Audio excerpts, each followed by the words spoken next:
Friends, for the first time ever ఈ Iran war start అయిన దగ్గర నుండి నిన్నటి దాకా ప్రైమ్ మినిస్టర్ మోదీ గారు దాని మీద మాట్లాడలేదు. కానీ నిన్న for the first time ever Modi గారు దాని మీద నోరు విప్పారు. ఆయన ఈ వార్ సిచ్యువేషన్ లో మన కంట్రీ ఉన్న పరిస్థితిని వర్రీసమ్ అని నిన్న పార్లమెంట్ లో ఒక పెద్ద వార్నింగ్ ఇచ్చారు. చాలా స్పష్టంగా మనం అంతా కోవిడ్ టైంలో ఎలాగ ప్రిపేర్డ్ గా ఉన్నామో అలాగ ఉండాలి. ఈ ఇరాన్ వార్ వల్ల మన కంట్రీ మీద ఇంపాక్ట్ అనేది చాలా సిగ్నిఫికెంట్ గా ఉండబోతుంది, చాలా కాలం ఉండబోతుంది అని మోదీ గారు నిన్న పార్లమెంట్ లో వార్న్ చేశారు. దీని అర్థం ఏంటి?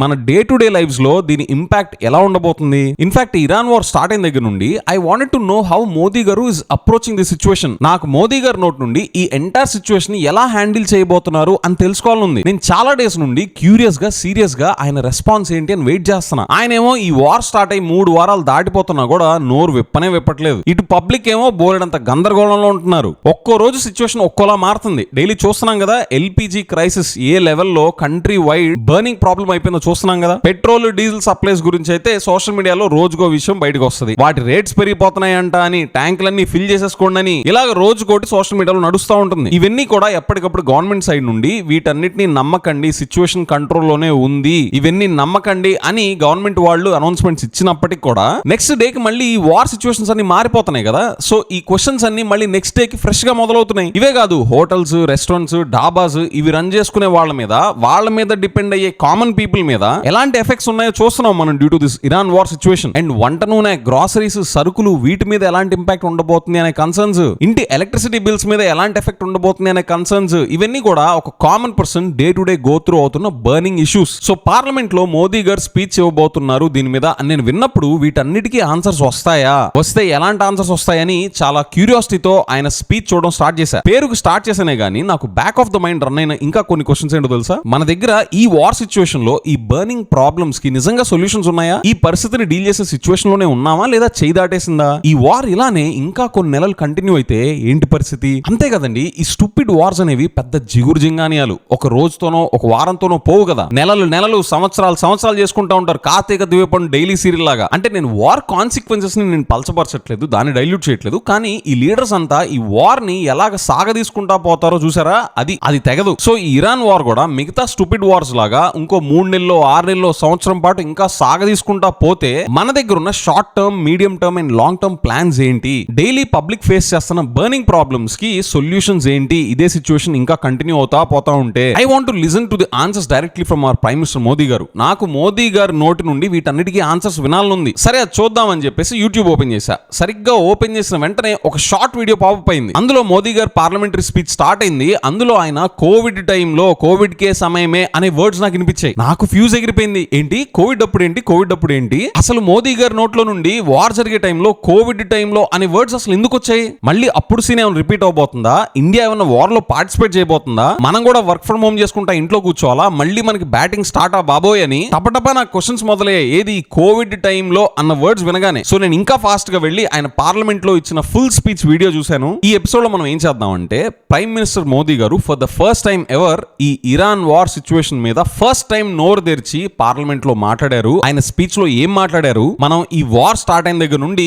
కామన్ పీపుల్ అంతా ఫేస్ చేస్తున్న ప్రాబ్లమ్స్, ఆ బర్నింగ్ ఇష్యూస్ పట్ల మోదీ గారు ఎలాంటి ఆన్సర్స్ ఇచ్చారు, ఎందుకని ఆయన అంత పెద్ద వార్నింగ్ ఇష్యూ చేశారు, ఎలాంటి విషయాల్లో సిచ్యువేషన్ అండర్ కంట్రోల్లో ఉంది అండ్ అండర్ కంట్రోల్లో ఉంది అని చెప్పడానికి ఎవిడెన్సెస్ ఏంటి, ఎప్పటిదాకా మనం సిచ్యువేషన్ ని అండర్ కంట్రోల్లో ఉంచగలం, బ్యాక్గ్రౌండ్ లో ఏం వర్క్ చేసి మనకు మోదీ గారు ఈ సమాధానాలు ఇస్తున్నారు అని డీటెయిల్డ్ గా మనం ఎపిసోడ్ లో చూద్దాం. అది చూసి మన కంట్రీ షార్ట్ టర్మ్ లో, మీడియం టర్మ్ లో అండ్ లాంగ్ టర్మ్ లో ఎంత ప్రిపేర్డ్ గా ఉన్నామో అనేది నా ఒపీనియన్ కూడా నేను చెప్తాను. సో మీకు కూడా నాలాగే మళ్ళీ కోవిడ్ టైంలో లాక్డౌన్ లాంటి సిచ్యువేషన్ మళ్ళీ రిపీట్ అయిద్దా అనే కన్సర్న్ ఉంటే వెల్కమ్, వచ్చి కూర్చోండి. We're in the same boat. Let's start. Hi, this is Vijay Kesari and welcome to Andhra Podcaster, where we discuss questions, perspectives and possibilities focused on development of Andhra. Alright, PM Modi గారికి మన cabinet secretary గారు ఒక detailed presentation ఇచ్చారంట. Global గా situation ఎలా evolve అవుతుంది in light of this Iran war, ఈ war వల్ల నెగిటివ్ ఎఫెక్ట్స్ ని మనం మిటిగేట్ చేయడానికి ఇప్పటిదాకా తీసుకున్న మెజర్స్ ఏంటి by various ministries and departments, దాని మీద క్యాబినెట్ సెక్రటరీ గారు మోదీ గారికి ఒక డీటెయిల్డ్ ప్రెజెంటేషన్ ఇచ్చారంట. ఆ ప్రెజెంటేషన్ లో ఈ వార్ వల్ల ఎలాంటి ఎఫెక్ట్స్ ఉన్నాయి సెక్టర్ బై సెక్టర్ డిస్కస్ చేశారంట. అగ్రికల్చర్, ఫర్టిలైజర్స్, ఫుడ్ సెక్యూరిటీ, ఆహార భద్రత మీద ఎలాంటి ఇంపాక్ట్ ఉంది, petroleum, power, energy, MSMEs, exports, shipping, trade, finance, supply chains వీటన్నిటి మీద ఎలాంటి ఇంపాక్ట్ ఉంది అండ్ మన కంట్రీ ఆర్థిక స్థిరత్వం, ఎకనామిక్ స్టెబిలిటీ మీద ఎలాంటి ఇంపాక్ట్ ఉంది అండ్ దాన్ని ఎలాగ స్టెబిలైజ్ చేయాలి, ఎలాగ ప్రొటెక్ట్ చేయాలి అనే దాని మీద కూడా డిస్కస్ చేశారంట. విజయ్ ఇవన్నీ వద్దు, పాయింట్ కి రా, మాకు ఎస్ ఆర్ నో చెప్పు, ఇదంతా ఎందుకు అంటే నేను పాలిటిషియన్స్ ని ఫేస్ వాల్యూ మీద నమ్మనండి. With all due respect to the politicians, వాళ్ళు చెప్పేది నిజమా కాదా, వాళ్ళు గ్యాస్ కొడుతున్నారా, గ్యాస్ గురించి కూడా గ్యాస్ కొడుతున్నారా అని 4-5 సైట్స్ నుంచి చూసి డిఫరెంట్ యాంగిల్స్ లో ట్రయాంగులేట్ చేసుకొని ఫ్యాక్ట్స్ బేస్డ్ గా మనం ఒక ఒపీనియన్ ఫార్మ్ చేసుకోవాలి. ఊరికినే మోదీ గారు ప్లేట్లు తీసుకొని వాయించమన్నారు కదా అన్నట్టు ఆయన ఈ వార్ సిచ్యువేషన్ కంట్రోల్లో ఉంది అని చెప్తే నమ్మేయడం, లేదా లేదు అంటే కంగారు పడడం కాదు. మనం ఒక ఒపీనియన్ ఫార్మ్ చేసుకుంటున్నప్పుడు ఎలాగ చెప్తున్నారు, ఎవిడెన్సెస్ ఏంటి అని మనం ఒక లేయర్ డీప్ గా వెళ్ళి వినాలి, కేర్ఫుల్ గా ట్రయాంగులేట్ చేయాలి. అప్పుడే గ్యాస్ కొడుతున్నారా, గ్యాస్ గురించి కూడా గ్యాస్ కొడుతున్నారా లేదా అని మనకు తెలుస్తుంది. సో పాయింట్ కి వస్తా, bear with me. So Modi garu Iran, west ఏషియాలో ఉన్న వార్ సిచ్యువేషన్ ని రివ్యూ చేసి దాని వల్ల short, medium and long term impacts ఏంటి ప్రపంచ ఆర్థిక వ్యవస్థ మీద అండ్ ఇండియన్ ఎకానమీ మీద అని చెప్పి డీటెయిల్ గా రివ్యూ చేశారంట. మరి ఆయన రివ్యూలో నుండి ఏం బయటకు వచ్చాయో నిన్న స్పీచ్ లో మాట్లాడారు. నేను ఆయన మాట్లాడిందంతా ఒక 5 పాయింట్స్ లో సమరైజ్ చేసి చెప్తాను. Agriculture, food grains and food security మీద ఇంపాక్ట్ ఏంటి, the most important one. Diesel మీద ఇంపాక్ట్ ఏంటి, ఎల్పిజి సప్లైస్ మీద ఇంపాక్ట్ ఏంటి, పెట్రోల్ అండ్ అదర్ ఫ్యూయల్స్ మీద ఇంపాక్ట్ ఏంటి అండ్ ఈ సిచ్యువేషన్ అంతటిని హ్యాండిల్ చేయడానికి మోదీ గారు తీసుకుంటున్న అప్రోచ్ ఏంటి, ఇవన్నీ చూసి మోదీ గారు తీసుకుంటున్న అప్రోచ్ కాన్ఫిడెన్స్ ఇన్స్పైరింగ్ గా ఉందా లేదా అని స్ట్రైట్ గా ఫ్యాక్ట్స్ బేస్డ్ గా చూద్దాం. Let's go one by one. First the మనకి ఆహార ధాన్యాలు, ఫుడ్ గ్రెయిన్స్ సరిపడా ఉన్నాయా లేదా. ఈ వార్ ఇంకా సాగుతా ఉంటే మన దేశానికి సరిపడా ఆహార ధాన్యాలు, ఫుడ్ గ్రెయిన్స్ సరిపడా ఉన్నాయా లేదా, దానికి మన ఫుడ్ గ్రెయిన్ రిజర్వ్స్ సరిపడా ఉన్నాయంటున్నారు అండ్ రాబోతున్న ఖరీఫ్ సీజన్ లో విత్తడానికి కావాల్సిన కంప్లీట్ సపోర్ట్ ఇస్తున్నాము అంటున్నారు. ఇది ఎలా నమ్మాలి, దానికి ఆయన చూపించే ఎవిడెన్స్ ఏంటి, దానికి ఆయన ఏమంటున్నారంటే పాస్ట్ మెనీ ఇయర్స్ నుండి ఇలాంటి ఎమర్జెన్సీ సిచ్యువేషన్స్ ని డీల్ చేయడానికి అగ్రికల్చరల్ ఫర్టిలైజర్స్ వాటి సప్లైని ఫార్మర్స్ కి అబండెంట్ గా మెయింటైన్ చేస్తున్నారు అంటున్నారు. చూస్తున్న ఫార్మర్స్ చెప్పండి, మీకు అగ్రికల్చరల్ ఫర్టిలైజర్ సప్లై అనేది మార్కెట్ రేట్స్ కి, రీజనబుల్ మార్కెట్ రేట్స్ కి అబండెంట్ గా ఉంచుతున్నారా? మీరు కామెంట్స్ లో మెన్షన్ చేయండి, చూసే వాళ్ళు ఎవరైనా ఫార్మర్స్ ఉంటే. దాని కంటిన్యూషన్ ఇంకా మోదీ గారు ఏం చెప్పారంటే ఈ గ్లోబల్ క్రైసిస్, ప్రపంచవ్యాప్తంగా జరిగే డిస్టర్బెన్సెస్, ఇప్పుడు జరుగుతున్న వార్ అవ్వచ్చు, రష్యా ఉక్రెయిన్ వార్ అవ్వచ్చు, ఇలాంటి గ్లోబల్ క్రైసిస్ వల్ల మన ఫార్మర్స్ మీద ఆ భారం పడకూడదని బోల్డని మెజర్స్ తీసుకున్నాము. ఎగ్జాంపుల్ కి ఈ రష్యా ఉక్రెయిన్ వార్ ఇలాంటి డిస్టర్బెన్సెస్ జరుగుతున్నప్పుడు ఒక యూరియా బ్యాగ్ అనేది గ్లోబల్ మార్కెట్ లో 3000 రూపీస్ పర్ బ్యాగ్ రీచ్ అయితే మన కంట్రీలో మాత్రం లెస్ దాన్ 300 కి దొరికే సిచ్యువేషన్ ఉంచారంట. ఇది చూస్తున్న ఫార్మర్స్ ఎవరైనా ఉంటే మీరు వ్యాలిడేట్ చేయండి, ఇది మోదీ గారు చెప్పేది నిజంగా మీ దాకా ఆ భారం పడకుండా ఉంచారా లేదా మీ మీద భారం పడిందా? మీ ఎక్స్పీరియన్స్ ఏంటో కామెంట్స్ లో మెన్షన్ చేయండి. ఒక రకంగా చూస్తే మోదీ గారు ఇదిగోండి మేము ఎక్స్టర్నల్ షాక్స్ నుంచి మన ఫార్మర్స్ ని, అగ్రికల్చర్ ని సపోర్ట్ చేయడానికి ఫర్టిలైజర్స్ అబండెంట్ గా ఉంచుతున్నాం, వాటి ప్రైజెస్ ని రీజనబుల్ గా ఉంచుతున్నాం అని చెప్పేసి అంటున్నారు. కానీ నేను ఎక్స్పెక్ట్ చేసింది ఏంటంటే ఈ వార్ సిచ్యువేషన్ లో నేను ఎక్స్పెక్ట్ చేసింది ఏంటంటే ఇదిగోండి మన మంత్లీ ఫుడ్ గ్రెయిన్ కన్సంప్షన్ ఇంత, ఇదిగోండి మన మంత్లీ రన్ రేట్ ఇన్ని మెట్రిక్ టన్స్, మన రిజర్వ్స్ లో ఉన్నవి ఇన్ని మెట్రిక్ టన్స్, ఖరీఫ్ సీజన్ కూడా బాగా విత్తడం జరిగితే ఆప్టిమిస్టిక్ అవుట్లుక్ మనకి ఇన్ని మెట్రిక్ టన్స్ వస్తాయి, లేదా పెసిమిస్టిక్ అవుట్లుక్ ఇన్ని మెట్రిక్ టన్స్ వస్తాయి, దానివల్ల మనకి ఇన్ని నెలలకి కవరేజ్ ఉంది, ఇన్ని నెలలు మనకి ఏ ప్రాబ్లం లేకుండా ఉండగలం అని మనకి ఆ డేటాతో చెప్పాలి కదా. బట్ నో, అలా చెప్పలేదు ఆయన. లేదు విజయ్, అలా చెప్తే మార్కెట్ లో మన నెగోషియేషన్ పవర్ పోతుంది, మార్కెట్ లో మన పొజిషన్స్ ఏంటో తెలిసిపోతాయి అంటే కాదండి. ఈ డేటా అంతా పబ్లిక్లీ అవైలబుల్. మన monthly production and consumption data is out in the public domain. అలాంటి హిస్టారికల్ డేటా పెట్టుకొని ఆయన ఇంత క్రిటికల్ సిచ్యువేషన్ లో పార్లమెంట్ లో ఫస్ట్ టైం మాట్లాడతా ఫుడ్ సెక్యూరిటీ, ఆహార భద్రత పట్ల ఆయన కాన్ఫిడెన్స్ ఇవ్వాలి అంటే ఈ డేటా చూపించి కదా మనందరికి కాన్ఫిడెన్స్ ఇవ్వాలి. ఎందుకని ఆ రూట్ తీసుకోలేదో నాకు అర్థం కాలేదు. నెక్స్ట్ డీజిల్ రిక్వైర్మెంట్స్ చూద్దాం. డీజిల్ సప్లైస్ సరిపడా ఉన్నాయా? ఫ్యూయల్ కి వచ్చేసరికి మనకు వెస్ట్ ఏషియా అనేది మేజర్ సోర్స్ అని ప్రపంచం మొత్తానికి తెలుసు. అక్కడ ఈ వార్ వల్ల, ఈ డిస్రప్షన్స్ వల్ల ఇండియా మీద నెగిటివ్ ఇంపాక్ట్ ఉంటుంది అనేది కూడా అందరికి తెలిసిన విషయమే. సో ఈ డీజిల్ సప్లైస్ పట్ల మనం ఎంత ప్రిపేర్డ్ గా ఉన్నాం అని ఆయన డేటా ఏమైనా ప్రెజెంట్ చేస్తారని చూస్తే ఆయన డేటాతో ఇవేమి ఎక్స్ప్లెయిన్ చేయకుండా current crisis impacting global economy, so మన ఇండియా మీద కూడా దీని వల్ల ఉండే negative short, medium and long term impacts ని ఎలా తగ్గించొచ్చో వర్క్ చేస్తున్నాం అని మాత్రమే చెప్పారు. అది కూడా ఎలా నమ్మాలి, దానికి ఆయన చూపించిన ఎవిడెన్సెస్ ఏంటి? ఆయన మనకు చూపించాల్సిన డేటా చూపించకుండా హీ ఫ్లిప్ ద సినారియో. చూడండి, మేము ఇదివరకు హిస్టారికల్లీ బోలెడన్ని స్టెప్స్ వేసుకుంటూ వచ్చాం డీజిల్ కన్సంప్షన్ తగ్గించడానికి. రైల్వేస్ ని ఎలక్ట్రిఫికేషన్ చేయడం వల్ల మనం yearly 1.8 billion litres of diesel ని కన్జ్యూమ్ చేయాల్సింది అదంతా సేవ్ చేసాం. అలాగే మెట్రో రైల్ నెట్వర్క్ ని కూడా మేము ఎక్స్పాండ్ చేసాం. 2014 కల్లా మన ఇండియా మొత్తం metro rail network coverage 250 kilometres మాత్రమే ఉంటే ఇప్పుడు అది ఓవర్ 1100 కిలోమీటర్స్ కి రీచ్ అయింది అని చెప్పేసి అన్నారు. దీంతో పాటు మేము ఎలక్ట్రిక్ వెహికల్స్ ని కూడా బోలెడంత ప్రమోట్ చేస్తున్నాము. సెంట్రల్ గవర్నమెంట్ సైడ్ నుంచి స్టేట్స్ అన్నిటికీ 15,000 ఎలక్ట్రిక్ బసెస్ ని మేము సప్లై చేశాం, దీనివల్ల ఆల్టర్నేట్ ఫ్యూయల్స్ యూసేజ్ పెంచి డీజిల్ మీద డిపెండెన్సీని తగ్గించాం అని చెప్పేసి అన్నారు. సార్ మోదీ గారు ఇదంతా బానే ఉంది, కానీ మీరు అసలు చూపించాల్సింది ఏంటి? డీజిల్ కన్సంప్షన్ మన మంత్లీ ఎంత ఉంది, మన మంత్లీ డీజిల్ రన్ రేట్ ఎంత, మన దగ్గర ఆల్రెడీ ఉన్న రిజర్వ్స్ ఎంత, అండ్ మీరు డిప్లొమసీ ద్వారా వాళ్ళతో నెగోషియేట్ చేసి అలవెన్సెస్ తెచ్చుకొని ఎంత వరకు డీజిల్ సప్లైని తెచ్చుకోగలరు. చూడండి, diesel consumption was nearly at 8 million tons. ఇది ఫిబ్రవరి 2026 రాయిటర్స్ లో పబ్లిష్ అయిన డేటా. ఇలా చూపిస్తా దీంతో పాటు ఎంత రిజర్వ్స్ ఉన్నాయి, ఇవన్నీ కలిపి మనకి ఎంత డేస్ ఆఫ్ కవరేజ్ ఆర్ ఎన్ని మంత్స్ ఆఫ్ కవరేజ్ వస్తుంది. ఇదే వార్ సిచ్యువేషన్ ఇంకో 3 నెలల్లో 6 నెలల్లో సంవత్సరం పాటు సాగుతా వెళ్తే మన దగ్గర ఉన్న రిజర్వ్స్ అండ్ మన మంత్లీ కన్సంప్షన్ రేట్ తీసుకొని ఎంత వరకు ఎన్ని మంత్స్ వరకు మనం సస్టైన్ అవ్వగలం, ఇది కదా సార్ చెప్పాలి. అప్పుడే కదా కామన్ పర్సన్ కూడా అరే నెక్స్ట్ 1 ఇయర్ లో మనకు ఒక 20% షార్టేజ్ ఉండబోతుందంట. సో మనం కూడా నెలకు ఒక 1000 కిలోమీటర్లు తిరిగితే 800 కిలోమీటర్ లోపే తిరగడానికి ట్రై చేద్దాం, డీజిల్ కన్సంప్షన్ తగ్గించుకుందాం అని అట్ అన్ ఇండివిజువల్ లెవెల్ కూడా యాక్షన్ తీసుకోవడానికి ఉంటుంది. ఇలాంటి అప్రోచ్ తీసుకొని మీరు ఇలాంటి కమ్యూనికేట్ చేస్తే కదా సార్ కంట్రీ మొత్తం మొబిలైజ్ అయ్యి ఇలాంటి వార్ సిచ్యువేషన్ లో కన్సర్వేటివ్ అప్రోచెస్ తీసుకుంటారు. ఇలాగ మీరు చెప్పకపోవడం వల్ల చూడండి, ఇప్పుడు నాకు as an individual as a common person నా టేక్ అవే ఏంటి, మన కన్సంప్షన్ ఇలానే ఉంచుకోవాలా లేదా షార్టేజ్ రాబోతుందా? There is nothing. మీరు కోవిడ్ లాంటి సిచ్యువేషన్ ప్రిపేర్ అయి ఉండండి అని చెప్పి వార్నింగ్ ఇచ్చారు, కానీ what is a clear cut action item to me at an individual level to take? అక్కడ క్లారిటీ లేదు. అండ్ ఫ్రెండ్స్, మీరు డోంట్ లుక్ అప్ అన్న మూవీ చూసారా? దయచేసి మీకు టైం ఉంటే ఇమ్మీడియట్ గా సినిమా చూడండి. నెక్స్ట్ ఎల్పిజి దగ్గరికి వెళ్దాం. One of the biggest burning problems if not the top. LPG గురించి ఏం చెప్పారు తెలుసా ఆయన స్పీచ్ లో?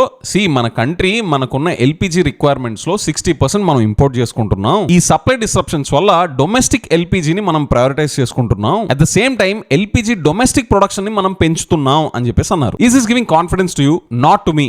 నాకు కాన్ఫిడెన్స్ ఇచ్చేలాగా లేదా ఆయన చెప్పింది. ఆయన ఏం చెప్పు ఉండాలి? సేమ్ ఇందాక నేను డీజిల్ విషయంలో చెప్పినట్టు LPG consumption was at 3.03 million tons. ఇది ఫిబ్రవరి 2026 రాయిటర్స్ లో పబ్లిష్ అయింది. ఇలాగ మన దగ్గర ఉన్న మంత్లీ కన్సంప్షన్ డేటా చూపించి, మన దగ్గర ఉన్న రిజర్వ్స్ డేటా కూడా చూపించి, అండ్ దానికి మన డొమెస్టిక్ ప్రొడక్షన్ ర్యాంప్ అప్ చేస్తే ఎంత వాల్యూమ్స్ ని మనం సప్లై చేయగలం, ఎంత పర్సెంటేజ్ ఆఫ్ డిమాండ్ ని మనం meet అవ్వగలం in the next 3, 6, 12 months అని ఇలా కదా సార్ చెప్పాలి. వేగ్ గా చెప్తే ఎలా? నెక్స్ట్ పెట్రోల్ అండ్ కోల్ దగ్గరికి వద్దాం. మన బైక్ ట్యాంక్స్ ఇమ్మీడియట్ గా మీరు ఇప్పుడు ఫిల్అప్ చేసుకోవాలా లేదా ఇప్పుడు చూద్దాం. దీని మీద ఆయన కొన్ని డేటా పాయింట్స్ ప్రెజెంట్ చేశారు. చూడండి, మన దగ్గర strategic petroleum reserves are more than 53 lakh metric tons. దీన్ని 65 lakh మెట్రిక్ టన్స్ కి పెంచే వర్క్స్ ఆర్ ఇన్ ప్రోగ్రెస్ అన్నారు. అండ్ మనం 10 ఏళ్ల క్రితం ఈ ఎనర్జీ ఇంపోర్ట్స్ అన్నిటిని 27 కంట్రీస్ నుంచి తెచ్చుకుంటే ఇప్పుడు మనం 41 కంట్రీస్ నుంచి తెచ్చుకుంటున్నాం, which is good. We diversified our supplies. Risk mitigation point of view లో it is helpful. Ethanol blending చేసి దాన్ని 20% దాకా తీసుకెళ్లి ఫ్యూయల్ క్రైసిస్ ని గురించి కూడా ఈ ఇనిషియేటివ్ హెల్ప్ చేసింది అంటున్నారు. Though I differ on this. Ethanol blending అనేది it has a different set of effect. That's for a discussion on a different day. But నేనైతే ఇథనాల్ అనేది మనకి హెల్ప్ అవుతుందని నేను అనుకోవట్లేదు. That's my personal opinion. But according to data overall fuel consumption అది తగ్గిస్తుంది కాబట్టి ఇథనాల్ బ్లెండింగ్ అనేది అలా హెల్ప్ అవుతుంది అని చెప్పేసి మోదీ గారు అన్నారు. అండ్ అంతే కదా, ఇప్పుడు రాబోతుంది సమ్మర్ కదా, సమ్మర్ లో నేచురల్ గానే ఎలక్ట్రిసిటీ కన్సంప్షన్ ఇంకా పెరిగిపోతుంది. సో దానికి కావాల్సిన కోల్ సప్లైస్, కోల్ స్టాక్స్ అన్ని కూడా రెడీ చేసుకుంటున్నారు టు ప్రివెంట్ పవర్ షార్టేజెస్ అని చెప్పేసి అన్నారు. బట్ మిగతా వాటిలో కూడా ఎలాగైతే వేగ్ గా చెప్పారో, నాకు ఆయన ఇక్కడ డేటా పాయింట్స్ ప్రొడ్యూస్ చేసినా కూడా రిలవెంట్ డేటా పాయింట్స్ అని ప్రొడ్యూస్ చేయలేదు. ఇది కూడా నాకు వేగ్ గానే ఉంది. మంత్లీ కన్సంప్షన్ ఏంటి, మన దగ్గర ఎంత రిజర్వ్స్ ఉన్నాయి, దాన్ని బట్టి మనకి ఎన్ని డేస్ కవరేజ్ ఉంది అనేది చెప్తే that will give us some confidence on petroleum and coal. But sadly ఆయన ఎందుకు అప్రోచ్ తీసుకోలేదో నాకు ఇప్పటికీ అర్థం కావట్లేదు. On education front Gulf countries లో మన CBSE schools class 10th and 12th exams ని క్యాన్సిల్ చేశారంట because of this war situation. So వాళ్ళ ఎడ్యుకేషన్ ఏమి డిస్టర్బ్ కాకుండా కూడా స్టెప్స్ తీసుకుంటాం అని చెప్పి అష్యూరెన్స్ ఇచ్చారు, which is a good thing. పాపం పిల్లలు ఈ వార్ సిచ్యువేషన్ వల్ల వాళ్ళ స్టడీస్ డిస్టర్బ్ కాకుండా ఇది హెల్ప్ చేస్తుంది. అండ్ ఇప్పటిదాకా 3.75 lakh ఇండియన్ సిటిజన్స్ ని ఇండియాకి తీసుకొచ్చారంట to secure them from this war. Another appreciable thing. And ఈ ఎంటైర్ వార్ సిచ్యువేషన్ ఆయన ఎట్లా అప్రోచ్ చేస్తున్నారు అంటే, he formed an inter ministerial group అంట. ఈ ఇంటర్ మినిస్టీరియల్ గ్రూప్ అనేది ఎవ్రీడే మీట్ అవుతారంట. మన ఇంపోర్ట్స్ అండ్ ఎక్స్పోర్ట్స్ సిచ్యువేషన్ ఎలా ఉందని మానిటర్ చేయడానికి, వాళ్ళు ఫేస్ చేస్తున్న ఇష్యూస్ ని రిజాల్వ్ చేయడానికి by talking to different stakeholders across various industries. And this is helpful. This sounds good on paper, no doubt. But ఇప్పుడు దాకా మీరు మోదీ గారు మాట్లాడిన మేజర్ పాయింట్స్ అన్ని విన్నాం కదా. ఫుడ్ సెక్యూరిటీ మీద అవచ్చు, diesel, LPG, petroleum and coal, and overall గా వాళ్ళు తీసుకుంటున్న అప్రోచ్ మీద అవచ్చు, మొత్తం మీరు చూస్తే ఇది మీకు నిజంగా కాన్ఫిడెన్స్ ఇస్తుందా? సార్ మోదీ గారు, this may sound good to some people sir, but help us understand how is this confidence inspiring sir. మీరు వార్నింగ్ ఇచ్చారు, కోవిడ్ టైంలో మనం ఎలాగ ప్రిపేర్డ్ గా ఉన్నామో అలాగ ఉండాలి, ఈ వార్ ఇంపాక్ట్ అనేది మన మీద లాంగ్ టర్మ్ గా సిగ్నిఫికెంట్ గా ఉండబోతుంది అని మీరు వార్నింగ్ ఇచ్చారు. కానీ అన్లెస్ మీరు ఈ డిఫరెంట్ ప్రొడక్ట్స్ సంబంధించి మన దగ్గర ఇంకా ఎన్ని డేస్ ఆఫ్ కవరేజ్ ఉంది అండ్ రాబోతున్న మంత్స్ లో మీరు డిమాండ్ ఎలా మీట్ అవబోతున్నారు అని మీరు డేటా క్లియర్ గా చూపిస్తేనే కదా సార్ మాకు కాన్ఫిడెన్స్ వచ్చేది. ఇవి చెప్పకుండా మీరు మిగతావన్నీ చెప్తే ఏం లాభం? మీరు తీసుకుంటున్న అప్రోచ్ మీద మాకు కాన్ఫిడెన్స్ ఎలా రావాలి చెప్పండి సార్. నాకైతే మీరు నేను PM ని కాబట్టి నేను మాట్లాడాలి కాబట్టి ఇదిగో నామకే వాస్తే మాట్లాడాను, నా వంతు వార్నింగ్ నేను ముందే ఇచ్చేసాను అనడానికి మీరు మాట్లాడినట్టుంది కానీ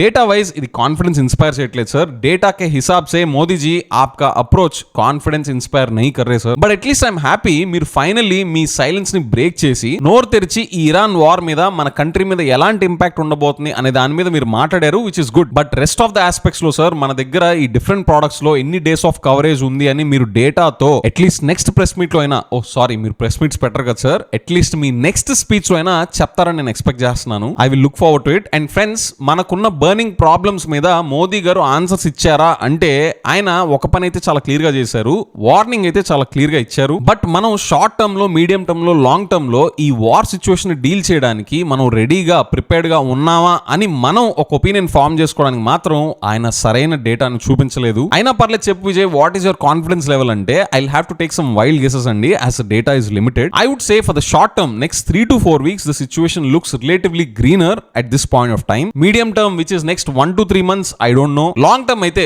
బియాండ్ 3 months అయితే there is no point in asking అండి, ఎవరికి తెలీదు. సాక్షాత్తు IMF గీతా గోపీనాథ్ గారికి కూడా లాంగ్ టర్మ్ వ్యూ లేదు. And this not to blame Modi garu or our government, the range of possibilities and the uncertainties around it are too wide. And మీరు గమనించారా, మోదీ గారు ఆయన సైలెన్స్ బ్రేక్ ఎప్పుడు చేశారో మీరు గమనించారా? కరెక్ట్ గా US సీజ్ ఫైర్ అనౌన్స్ చేసినప్పుడు నెక్స్ట్ 5 days దాకా మేము స్ట్రైక్స్ ఏమి చేయము అని చెప్పి పోస్ట్ పోన్ చేశారు కదా వార్ ని. ఈ పీరియడ్ లో మోదీ గారు ఆయన సైలెన్స్ ని బ్రేక్ చేశారు. సో ఈ 5 days పీస్ టాక్స్ తర్వాత ఎలాంటి అవుట్కమ్స్ వచ్చే దాన్ని బట్టి మన short, medium and long term outlook మళ్ళీ చేంజ్ అవుతుంది. చూస్తుంటే లాక్డౌన్ లాంటి situation in the next 3 to 4 weeks short term లో రాకపోవచ్చు అని అనిపిస్తుంది. కానీ దిస్ మై ఒపీనియన్. మనం కోవిడ్ టైంలో ఎలాంటి మోడ్ లోకి వెళ్ళామో ఆ మోడ్ ఆన్ చేసి రెడీగా పెట్టుకోండి అనే వార్నింగ్ మోదీ గారు అయితే క్లియర్ గా ఇచ్చేశారు. So short term looks okay, but medium to long term 3 to 4 weeks తర్వాత ఏంటి పరిస్థితి అనేది the situation is totally opaque. So friends, what's your reading of the situation? Medium and long term impact ఎలా ఉండబోతుందని మీరు అనుకుంటున్నారు? కామెంట్స్ లో mention చేయండి. లేదా there is no point Vijay, ఈ స్టూపిడ్ వార్ జరిగేటప్పుడు సిచ్యువేషన్ అంతా చాలా వాలటైల్ గా ఉంటుంది, there certainly no point in forecasting or commenting on medium and long term అంటే మీరు కామెంట్స్ లో నో పాయింట్ అని మెన్షన్ చేయండి. అండ్ యూట్యూబ్ లో Andhra podcast channel membership join అయిన ప్రతి ఒక్కరికి my heartfelt thanks. And నేను ఇదేదో మెకానికల్ గా చెప్పట్లేదండి, I mean it in every episode. With that, I'll see you in the next episode. Bye-bye.